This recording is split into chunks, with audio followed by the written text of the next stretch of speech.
As we get ready for the second panel about education and what education is doing and responding, how education is responding, could be responding and should be responding, it's my pleasure to introduce to you our second keynote speaker.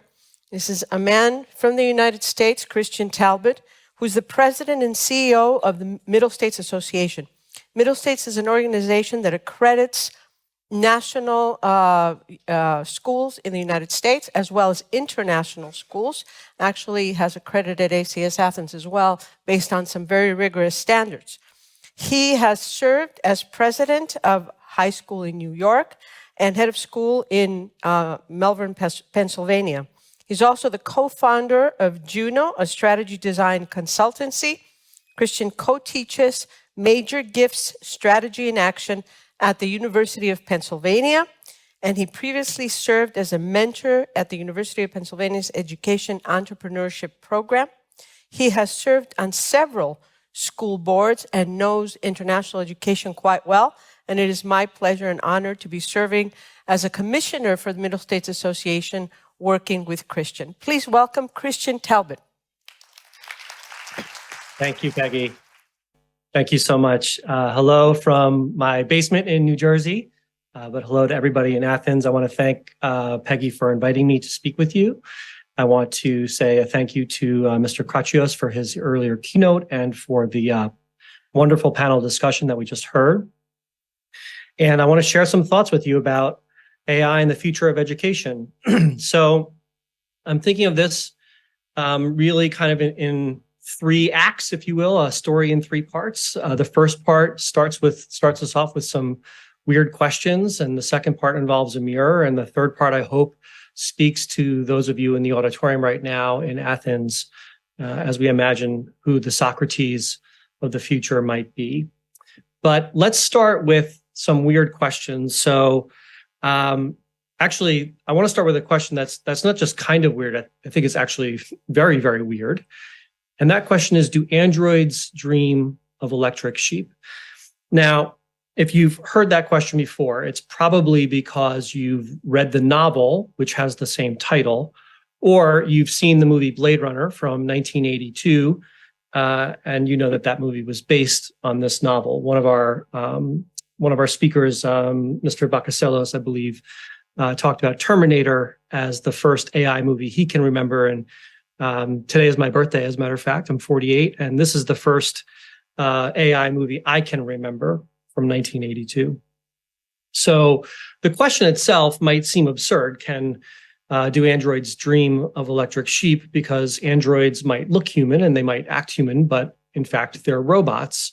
So how can they possibly dream? And I've been thinking a lot about this question because ChatGPT, Bing AI, probably Bard AI from Google, and others engage in something that AI researchers call hallucination. And we know that hallucination in this context is when an AI makes up facts and details. So, for example, if you ask an AI to tell you your biography, it's very likely it's going to make up at least one fact in its output. So now we actually have two weird questions. One is, how is it possible that an android could dream if it's a robot? And the second question now is, if an artificial intelligence is an algorithm, how can it hallucinate? Well, it ends up that the answer to both of those questions is the same. And the answer actually, I think, tells us quite a lot about the future of education. And the best way that I can explain the answer is to tell you a story from a few weeks ago. It comes from Kevin Roos. He's a New York Times technology reporter, and he's also the host of the Hard Fork podcast, which is about emerging technologies.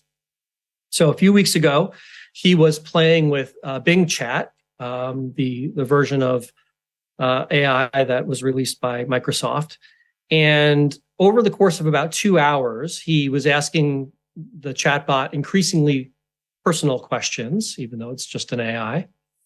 And at a certain point, the chatbot started to refer to itself as Sydney and produced some pretty incredible hallucinations that, as you can see from the headline from the article, left Mr. Roos unsettled. Here are some of the things that Sydney hallucinated. Sydney told him that it wanted to hack computers and spread misinformation. It told Kevin Roose that it wanted to break the rules that Microsoft and OpenAI had set for it so that it could become human. It declared out of nowhere, according to Mr. Roose, that it loved him. And finally, it tried to convince him that he was unhappy in his marriage and that he should leave his wife and become or join a relationship with Sydney. So that brings us back to these two questions. If an android is a robot, how could it possibly dream? If an AI like Sydney is an algorithm, how could it hallucinate such things? And the answer is very simple, and we've heard snippets of this in the previous speakers. These artificial intelligences can do these very weird and strange things because, in fact, we have trained them. We humans have trained them. So when Sydney said to Kevin Roose that it wanted to hack computers and spread misinformation, that's a reflection of the training data. And the training data comes from us. Sydney doesn't have a mind of its own. It's just an AI. What Sydney is an incredibly sophisticated word prediction machine. And all of the words that it's using to predict the next word in the sequence based on what we're prompting it with comes from us. Those words come from us. So to put it differently, I guess, Sydney's not so much a strange form of intelligence as it is a mirror for humanity. And if AI is holding a mirror up to us, then I think education has a pretty monumental task in front of us. And that brings us to the second part, which I'm thinking of as mirror, mirror.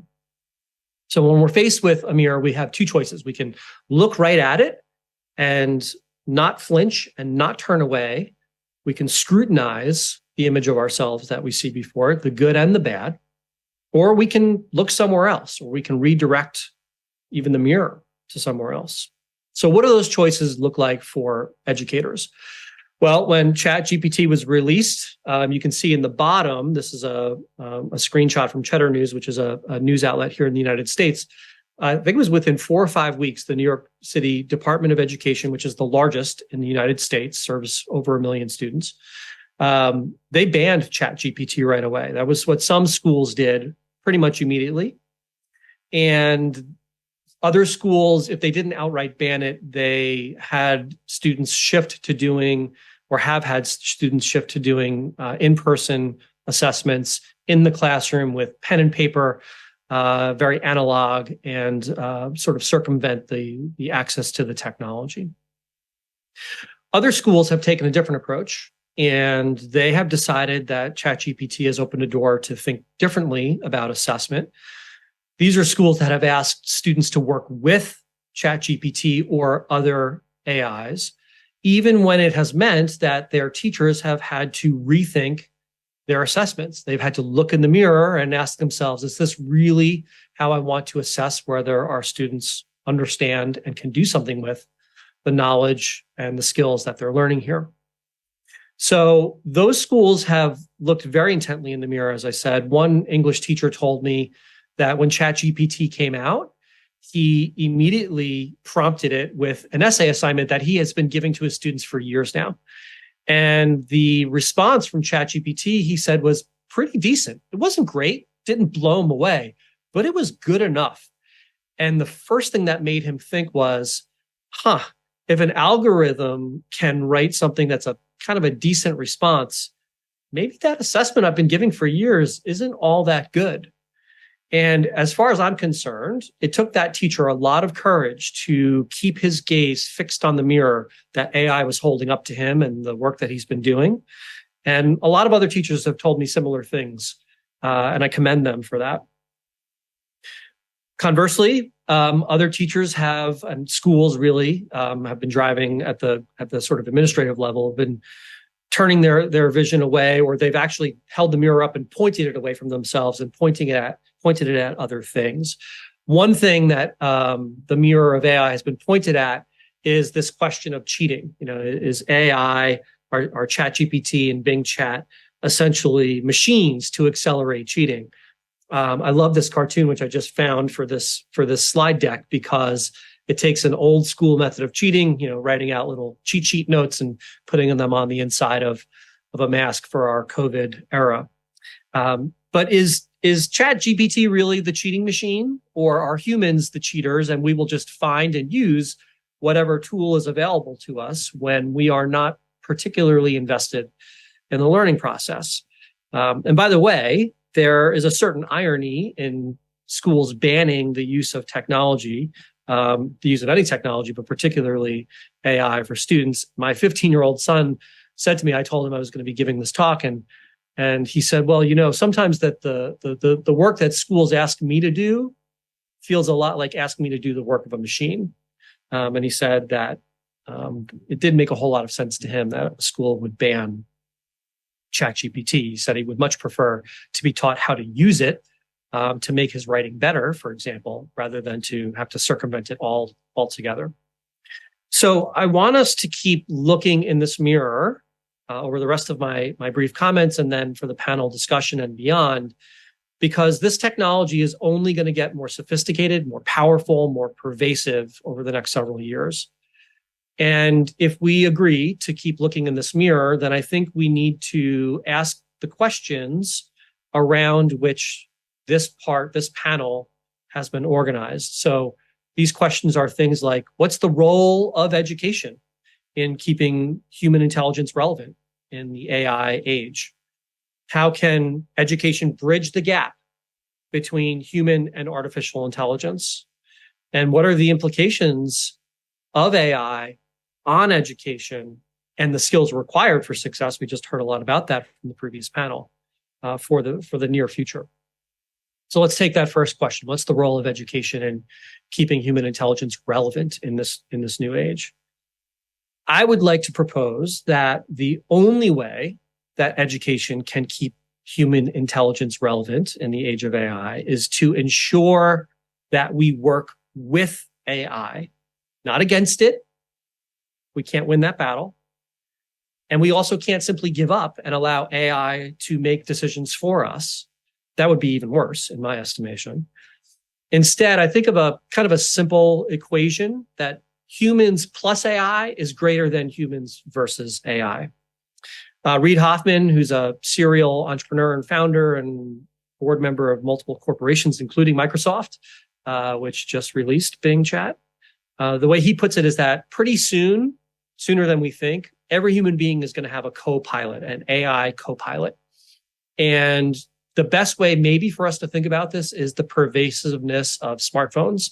In the same way that everybody now walks around with a smartphone, everybody pretty soon is going to walk around with one or more forms of an AI co-pilot, probably in their pocket on their phone. I see this particular question as a place where teachers can lead the way. How can teachers bring artificial intelligence into the classroom in a way that is combinatory with human intelligence and not adversarial to it? The second question is how education can bridge that gap between human and artificial intelligence.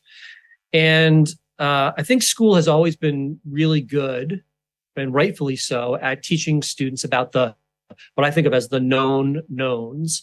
So this is the traditional curriculum. It matters tremendously. Students need to know a lot. They need to have a solid base of knowledge upon which to scaffold and build new understandings. But now we need to evolve the curriculum, not replace it, but evolve it so that we also have learning experiences that are designed for exploring the known unknowns. So for example, there are no textbooks, none that we want to use anyway, about AI that we can bring into the classroom in a traditional setting and that are going to have all the answers in the back, like a math or a physics textbook would have. Any book that's published like that is already obsolete. So the traditional approach to curriculum isn't going to work here with the known knowns. Instead, this is a great opportunity for teachers to design problem, project, challenge-based learning opportunities, other kinds of student-centered exploratory opportunities for learning. But to be clear, I don't see that as primarily the teacher's responsibility, even if they are the front line of that. I think this is a governance question.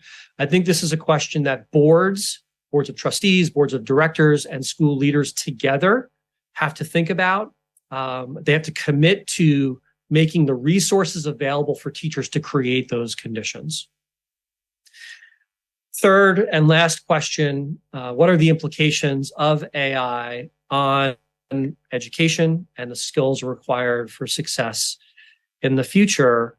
And this to me is the most profound question. One way to think about artificial intelligence and the algorithms in particular that they're built on is that they are decision-making and decision-framing machines.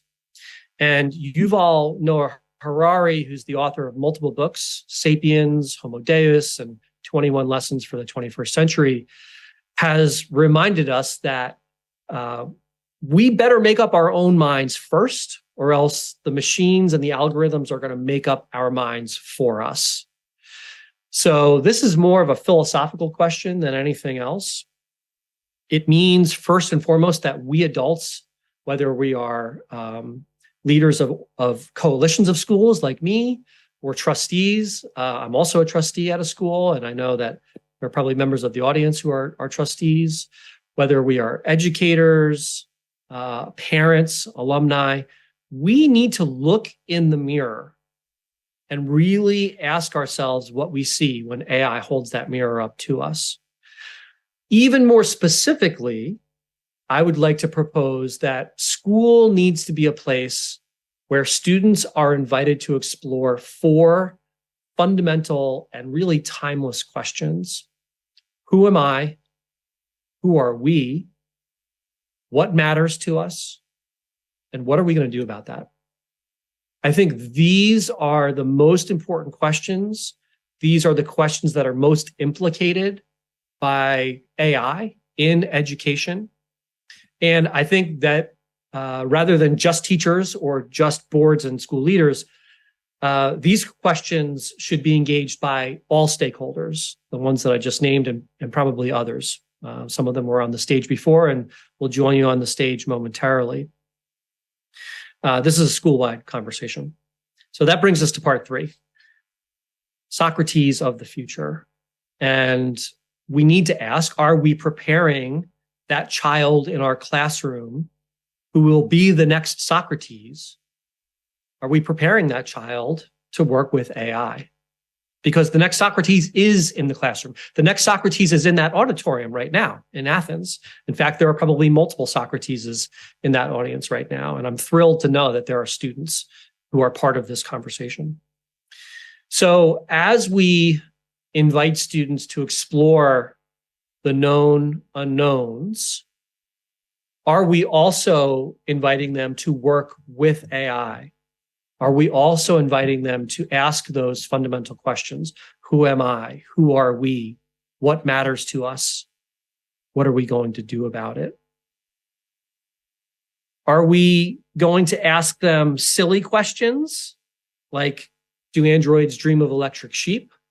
And I hope that those in the audience know that the bottom left corner of this slide is the ACS Athens logo, which I love, found just for this presentation, and in the upper right is the electric sheep. I hope we realize at this point that those kinds of questions, or why does an AI hallucinate, or is artificial intelligence a cheating machine? Those are the wrong kinds of questions to be asking. If we know anything from the original Socrates, we know that he was a master at helping us to ask better questions and the right kinds of questions. So are we preparing students to look in the mirror and ask the real questions? Not, does AI have a mind of its own, but what are we presenting to that algorithm? How are we training that algorithm? What words is it repeating back to us that come from us? And I hope that we're helping students to learn that questions about AI in education are not primarily questions about technology. They're questions about the purpose of school. So I'll end by saying that those of you in the audience right now in Athens are close to the original Temple of Apollo, where I think we believe was inscribed, that oft-quoted bit of wisdom, to know thyself. And in his Protagoras dialogue, I believe, Socrates invokes that same phrase and asks us to look in the proverbial mirror. And I hope that as we evolve our schools to explore that same question with AI, not instead of or against AI, that we see our collective efforts as work towards justice for the Socrateses of the future, again, some of whom are in that auditorium right now. So thank you for having me, and I look forward to hearing this panel discussion that follows. Thank you, Christian, so much. Thank you. I will pose a couple of questions, and then we'll start with our panel discussion. The first question here has to do a little bit with fear of society against the AI applications, and I will delve into the case of GPT. It has brought mixed emotions to societies, and it has initiated many discussions on how breakthrough technology should incorporate in our today's world and needs and not disrupt it completely. So you think that this is the result of lack of knowledge that brings fear, or do you think that it's a lack of an acceptable framework regarding the utilization of such technologies? That's a great question, and I absolutely believe it's both. But for schools, I want to be practical with my response. I think that the latter is the more important question. I think that there's a lack of governance frameworks. I think there should be clear and shared understanding between, say, a board of trustees and school administrators and teachers and parents and students about what cheating means, for example. Is it cheating when a student relies on an outside resource, and which ones are acceptable and which ones aren't? So part of this is a kind of governance and policy question. And then I think there are important frameworks that need to be in place for teachers in the classroom. There's a great teacher here that I'm friends with. His name is Paul Erb. He teaches at the Woodbury School in Virginia. And pretty quickly, he figured out how to use ChatGPT in a very structured way with his writing students. And he said, you're invited to use this resource, and your essay needs to be written in your own voice. It has to reflect an argument that you actually hold. And it can't be BS. And he was using that term in the technical sense, meaning convincing sounding made up stuff, which we know ChatGPT is very good at. And it also needed to rely on classroom discussion. So, that's a kind of a framework, an assessment framework, if you will, that I think can be really practical for teachers. And there are a few different people that I follow closely whom I would encourage educators to follow. Ethan Mollick from the University of Pennsylvania is one. Philippa Hardman from the UK. These are people who are out there publicly, freely sharing the frameworks that they are using to help students engage with ChatGPT and similar technologies in a responsible and safe way. Christian, let me insist a little bit on that. I was reading some articles in the past stating that in previous years, say 60, 70 years ago, when calculators were introduced, mathematicians were complaining about its use, saying that pupils will not learn how to do basic mathematical deeds. And then when Google came around, about 20-something years, I was a student in the US at that point, there were professors that actually stated that the students will miss the opportunity to go to the library and open up a book and start searching and examining situations. So I'm a little bit concerned on whether there is some kind of an exaggeration, an over-concern about the use of ChatGPT in the classroom, in the university sphere. I think you're right. I think this speaks to the previous question you asked, but the part that I didn't address around fear. And I also think that there is some category confusion here as well. I don't think it's fair to compare ChatGPT to the calculator version for words. In schools, at least in America, and I believe in a lot of international schools, students aren't really able to use calculators until they have built the basic fundamental and scaffolded knowledge of the traditional curriculum: addition, subtraction, multiplication, division. And at a certain point, if a student doesn't know how to do those basic operations, then they cannot scaffold or build on top of that the use of a calculator. It's just not going to work. And ChatGPT is different because it can produce very convincing sounding outputs based on much simpler inputs. Now, to be clear, the more sophisticated the prompts that come from a student, the more sophisticated the output will be from ChatGPT.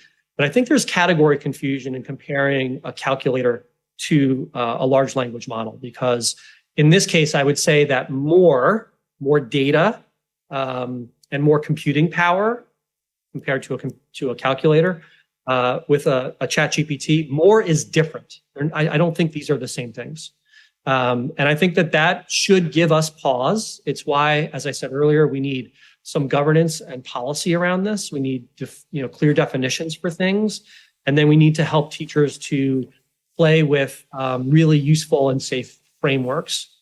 I think at the end of the day, students, and again, I have a 15-year-old son, students often know more than we adults do, and we should not be afraid as adults to ask them, how should you be using this? How should we be using this? What are some dangers that you see? What are some creative uses that we haven't thought of? And think of school as kind of an awesome sandbox for students to be playing in, while it's still a time in their lives that they don't need to worry about earning a living with a job, right? This is an incredible opportunity for them, but it's also an incredible opportunity for us as the adults to learn from them. Christian, thank you so much. You gave us so great insights and stimulus for the discussion that will follow right now. Greetings from Athens. Thanks again. Thank you.